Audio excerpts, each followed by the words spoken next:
नमस्कार, जेके अपडेट में आपका स्वागत है। मैं हूं अश्विनी गुप्ता। मेरे साथ यहाँ पर मौजूद हैं डॉक्टर एएस पुरी, जो कि मेदांता मेडिसिटी गुड़गांव में गैस्ट्रो के जो कि वाइस चेयरमैन भी हैं और जहाँ स्पेशलिस्ट हैं जे पेट और आंत की जो बीमारियां हैं उनके स्पेशलिस्ट हैं। मोस्टली हम लोगों ने आजकल जो अगर देखा जाए तो हमारे खान पान के कारण जो हमारे पेट संबंधी बहुत सी बीमारियां हमें घेर लेती हैं और जो आगे चल के बड़ी बीमारियों का रूप भी लेती हैं। तो इन्हीं पर बात करेंगे हम डॉक्टर साहब से और जानेंगे कि जो पेट की बीमारियां हैं उनका वजह क्या है। डॉक्टर साहब, पहले तो आपका स्वागत है जेके अपडेट में। बहुत बहुत शुक्रिया। डॉक्टर साहब, ये बताएं कि जो पेट की मूलतन बीमारियां हैं जो शुरू से छोटी छोटी होती हैं, बाद में वो बड़ा रूप ले लेती हैं, उसमें मुख्य वजह क्या है इसकी?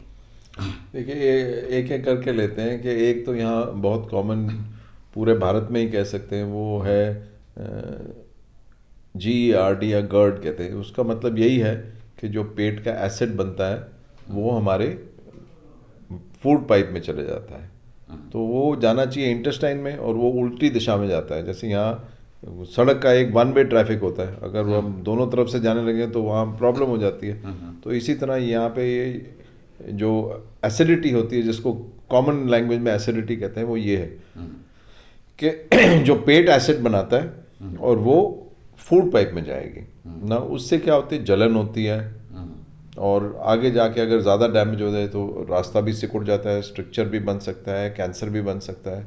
तो उसके सिम्टम्स होते हैं कि यहाँ खाना खाने के बाद खास करके हैवी फूड है, जो डीप फ्राइड फूड है, पूड़ी हैं, पराठे हैं, वो खाने के बाद आपको यहाँ जलन होगी। और इसके लिए दो तीन और एडिशनल रिस्क फैक्टर्स भी हैं। अगर आप स्मोक करते हैं तो वो रिफ्लक्स होगा, वो बिल्कुल ज़्यादा हो जाएगा और भी ज़्यादा हो जाएगा। और इसको हम ऐड कर देते हैं कि अगर आपका लाइफस्टाइल जो है बिल्कुल सेडेंट्री है, सारा दिन आपने बैठना है, बच्चे हैं खास करके पिछले 2 साल से कोविड चल रहा है, घर में ही है, फिज़िकल एक्टिविटी बहुत कम हो गई है, टीवी देख रहे हैं, नेटफ्लिक्स देख रहे हैं, तो हिलना डुलना है नहीं, और वो बैठे बैठे वो क्या कर रहे हैं जी, अंकल चिप्स खा रहे हैं, लेज़ खा रहे हैं, ऐसी चीज़ें खा रहे हैं। तो उस वजह से ये प्रॉब्लम्स बढ़ती जा रही है। और उसके साथ ये तो रही बच्चों के साथ या यंग अडल्ट्स के साथ, जो बाकी हैं खास करके जो डायबिटिक्स हैं, उनमें भी फिज़िकल एक्टिविटी कम हो गई है। लोग घर से बाहर नहीं निकलते थे जब तक कोविड का बहुत ज़्यादा प्रकोप था, अब तो शायद थोड़ा सा कम हो गया है। तो उसकी वजह से खास करके डायबिटिक्स को और भी ज़्यादा प्रॉब्लम होगी। तो उनको एक बीमारी होती है जिसके अंदर एक्सेस फैट होता है, वो लिवर के अंदर चला जाता है, उसको हम कहते हैं नैश। तो वो नैश जो सा है वो लिवर को एकदम दीमक की तरह खाता है, धीरे धीरे धीरे धीरे। वो लक्षण नहीं कोई दिखाई देते।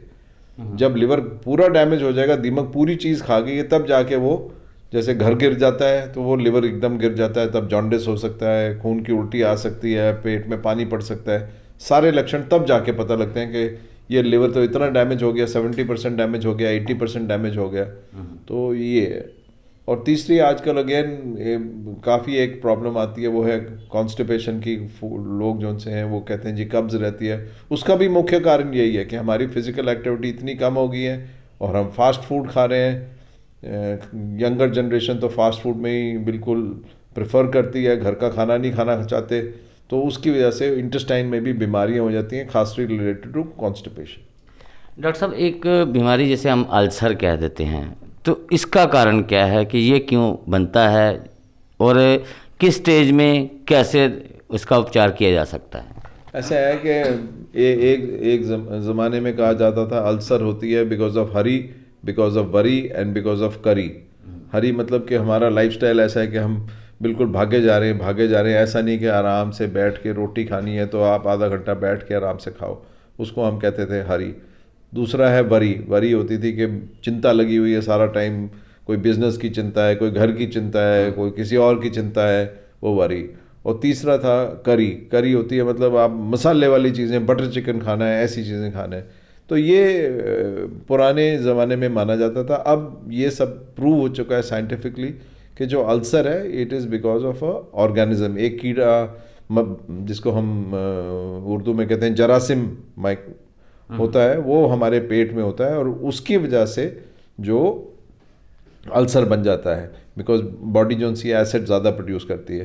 तो अब इसका तो इलाज हो जाता है कि आप 10 डेज़ 14 डेज़ का कोर्स करें। अगर वो प्रूव हो जाता है कि आपके अंदर वो जरासीम है, तो आपका अल्सर बिल्कुल हील हो जाता है, मतलब ख़त्म हो जाता है। तो उसके लिए सब जगह, जम्मू में, पूरे वादी कश्मीर में, सब जगह ये है। आप एंडोस्कोपी कराइए, एक पीस लेंगे, एक छोटी सी बायोप्सी लेंगे, उसका टेस्ट करेंगे और लैब में भेज देंगे, उसमें क्लियर कट आ जाएगा कि ये जरासीम है, तो आपका इलाज हो जाएगा। तो ये मेन कारण है। और अगर हम, ये ऑर्गेनिज्म भी है और हमारा लाइफस्टाइल भी ख़राब है, ऊपर से हम स्मोक कर रहे हैं, तो फिर ये जो अल्सर है वो ज़्यादा भी, मतलब सिवियर डिजीज़ में बन जाता है। खून की उल्टी भी आ सकती है, इंटेस्टाइन का ब्लॉक हो सकता है, परसिस्टेंट पेन रह सकती है। डॉक्टर साहब, एक और बीमारी आजकल सुनने में आ रही है, जिसे हम कहते हैं कोलोन कैंसर। ये क्या है और इसके होने का कारण क्या है? कोलन कैंसर जो सा है वो अब ज़्यादा डायग्नोज होता है। वो इसलिए क्योंकि बहुत सारे परामर्श के सेंटर्स बन चुके हैं, जम्मू में, वादी कश्मीर में, श्रीनगर में। अब बहुत ज़रा ऐसे सेंटर्स हैं जहाँ कोलोनोस्कोपी हो सकती है और पता लग जाता है। तो कोलोन कैंसर का जो डायरेक्ट रिलेशन है वो है excess consumption of red meat. तो वो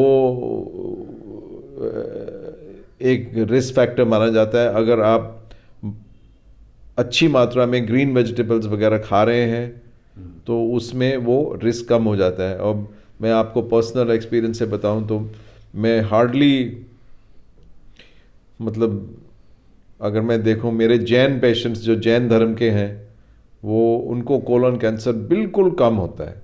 वो इसीलिए क्योंकि उन्होंने खाना ही वेजिटेरियन फूड है। तो vegetarian food is a protective factor. दूसरा है, colon cancer runs in families. अगर आपके फादर साहब को है, वालिद साहब को है, आपके दादा है, या किसी को, आपके चाचा ताऊ को है, फिर आपका यू बिकम हाई रिस्क।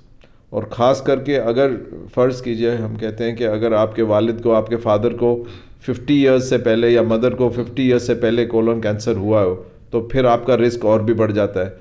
तो इन सब पेशेंट्स के जिनके फैमिली में कैंसर हो, उनको मेरी यही सलाह होगी कि आप आफ्टर द एज ऑफ 40 एक बारी अपनी कोलोनोस्कोपी ज़रूर कराएं, क्योंकि अर्ली स्टेज में पकड़ा जाए तो दैट इज़ द बेस्ट। उसका इलाज हो सकता है, पॉलिप्स होते हैं वो निकाले जा सकते हैं, नहीं तो ये जो गांठें होती हैं कोलन के अंदर, जिनको मेडिकल टर्मिनोलॉजी में हम पॉलिप्स कहते हैं, वो दे विल बिकम कैंसरस। पर ये जो कैंसर का प्रोसेस है, on an average it takes 10 years, may be 15 years for the polyp to become a cancer. So वो ऐसा नहीं है कि 2 महीने में क्या जो कैंसर बन जाता है। इसलिए इसमें कोई जल्दबाजी नहीं है। आप जब भी आपको टाइम मिले, आफ्टर द एज ऑफ 40, अगर आपका हाई रिस्क ग्रुप में आते हैं, आपकी फैमिली में किसी को कोलन कैंसर है, खास करके फर्स्ट डिग्री रिलेटिव को, तो डेफिनेटली आपको कोलोनोस्कोपी करानी चाहिए। डॉक्टर साहब, देखने में एक व्यक्ति बिल्कुल सामान्य है, उसे कोई प्रॉब्लम नहीं है, खाली हम कहते हैं कई बार होता है कि जी कभी कभार गैस हो गई, तो इस तरीके के पेशेंट्स को कैसे पता चलेगा कि उसे कोई पेट में कोई बीमारी है, तो उसके लिए क्या करना चाहिए? ये बहुत अच्छा प्रश्न है, बिकॉज गैस इतनी कॉमन है और सब लोग गैस को नज़रअंदाज कर देते हैं। लेकिन गैस के साथ अगर आपको भूख कम कर लग रही हो, पेट में दर्द हो रही हो जो आम दवाइयों से ठीक नहीं हो रही है, आपका वेट गिर रहा हो, आपको बार बार उल्टियाँ आ रही हों, तो ये जो से हैं, इसको हम कहते हैं रेड फ्लैग साइंस, मतलब ये खतरे की घंटियाँ हैं। तो अगर आपको ये सिम्टम्स गैस के साथ हो रहे हैं, तो फिर आपको जल्द से जल्द किसी डॉक्टर से सलाह लेनी चाहिए। अगर हम बात करें कि सामान्य व्यक्ति है, वो कहता है कि मुझे कोई बीमारी नहीं है, लेकिन पेट एक ऐसा है कि जिसमें अंदर कुछ ना कुछ चलता ही रहता है, क्योंकि खान पान का ऊंचा नीचा हो जाए तब भी कोई ना कोई प्रॉब्लम रहती है। एक सामान्य व्यक्ति को किस प्रकार से, कौन से टेस्ट करवाने चाहिए शुरुआती दौर में, ताकि मुझे लगे कि वो बिल्कुल फिट है, ठीक है? देखिए, एक हेल्थ चेकअप कराना चाहिए। मेरा तो ये मानना है कि आप डॉक्टर के पास जाइए और डॉक्टर आपको एग्जामिन करके आपकी हिस्ट्री लेके फिर आपको टेस्ट लिखे, वो बेस्ट है। लेकिन अगर हम वैसे आप पूछ रहे हैं तो एक CBC जिसको कहते हैं complete blood count, LFT, KFT और स्टूल टेस्ट और एक शुगर का टेस्ट अगर करा लें तो काफ़ी सारी बीमारियां इसमें डिटेक्ट हो जाएंगी अर्ली स्टेज।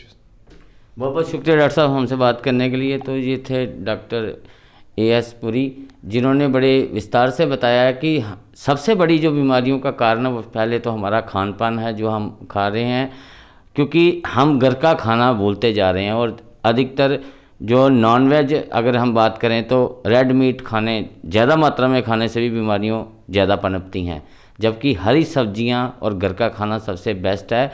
और सैर जो लोगों को करनी चाहिए खाना खाने के वक्त, जो सबसे बड़ी बात उन्होंने कही कि हमें खाना जो जल्दबाजी में नहीं खाना है, खाने को समय पूरा टाइम देना है। तो मुझे अश्विनी गुप्ता को कैमरामैन शम्मी थापा के साथ दें इजाज़त। आप जुड़े रहें JK अपडेट के साथ। JK अपडेट रहे हमारे साथ। अगर आप ये वीडियो YouTube पर देख रहे हैं तो हमारे YouTube चैनल को सब्सक्राइब करें और बेल आइकन को क्लिक करें। अगर आप ये वीडियो Facebook पर देख रहे हैं तो हमारा Facebook पेज लाइक जरूर करें। For advertisement, please contact 705-109-1811.